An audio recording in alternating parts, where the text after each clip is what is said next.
Video ನೋಡ್ತಿರೋ ನನ್ನೆಲ್ಲ ಸ್ನೇಹಿತರಿಗೂ ನಮಸ್ಕಾರ. ಸ್ನೇಹಿತರೆ, ಈ ವಿಡಿಯೋಲಿ ಗೋಮಾತೆ, ಕಾಮಧೇನು ಹೀಗೆ ಎಷ್ಟು ಹೆಸರಿಂದ ಕರೆದ್ರೂ ಆ ಹೆಸರಿಗೆಲ್ಲ ಮೀರಿ ಇನ್ನೂ ಎತ್ತರದಲ್ಲಿರೋ ಒಂದು ಜೀವಿ ಹಸು ಬಗ್ಗೆ ಕೆಲವು ವಿಚಾರನ ಹಂಚ್ಕೋತೀನಿ. ಸ್ನೇಹಿತರೆ, ಭಾರತ ದೇಶದಲ್ಲಿ ಹುಟ್ಟಿರೋ ನಾವು ಹಸುನ ದೈವಿ ಸ್ಥಾನದಲ್ಲಿಟ್ಟು ಪೂಜಿಸ್ತೀವಿ. ಹೌದು, ಪೂಜೆ ಸಲ್ಲಿಸ್ಕೊಳ್ಳೋ ಅಂತ ಎಲ್ಲ ಅರ್ಹತೆ ಹಸು ಹೊಂದಿದೆ. ಹಸು ಪೂಜೆ ಮಾಡೋ ಅಭ್ಯಾಸ ಅಥವಾ ಪದ್ಧತಿ ನಮ್ಮ ಹಿರಿಕರು ನಮಗೆ ಹೇಳ್ಕೊಟ್ಟಿರೋದು. ಆದರೆ ನಮ್ಮ ಹಿರಿಕರು ಯಾಕೆ ಪೂಜೆ ಮಾಡ್ತಿದ್ರು, ಈಗ ನಾವು ಯಾಕೆ ಮಾಡ್ತಿದ್ದೀವಿ ಅನ್ನೋದು ನಮ್ಮಲ್ಲೇ ಎಷ್ಟೋ ಜನಕ್ಕೆ ಗೊತ್ತಿರಲ್ಲ. ಸುಮ್ಮನೆ ಒಂದು ಆಚರಣೆ ಥರ ಮಾಡ್ತಾ ಇದ್ದೀವಿ.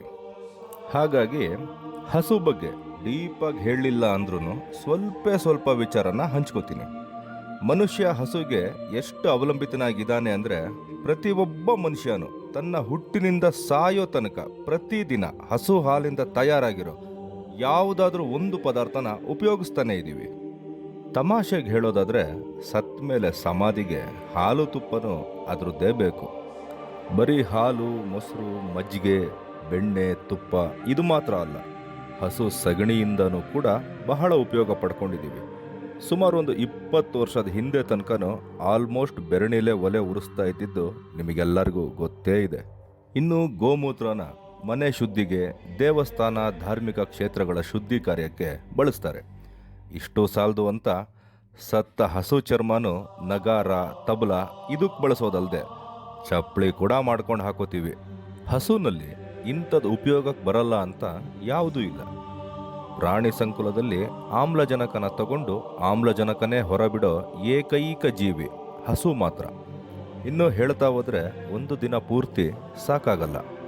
ಇಷ್ಟು ಉಪಕಾರ ಪಡ್ಕೊಂಡಿರೋ ನಾವು ಅದನ್ನು ಕೊಂದು ತಿನ್ನಬಾರ್ದು ಅಂತ ನಮ್ಮ ಹಿರಿಕರು ದೈವಿ ಸ್ಥಾನ ಕೊಟ್ಟು ಹಸುನಲ್ಲಿ ಮುಕ್ಕೋಟಿ ದೇವತೆಗಳು ನೆಲೆಸಿದ್ದಾರೆ ಅನ್ನೋ ನಂಬಿಕೆನ ಸಾರಿದ್ರು. ಕಾರಣ, ನಮಗೆ ಈ ಪ್ರಾಣಿಯಿಂದ ಇಷ್ಟೊಂದು ಉಪಕಾರ ಆಗ್ತಿದೆ, ಅದನ್ನು ಕೊಲ್ಬೇಡಿ ಅಂದರೆ ಅರ್ಥ ಆಗಲ್ಲ.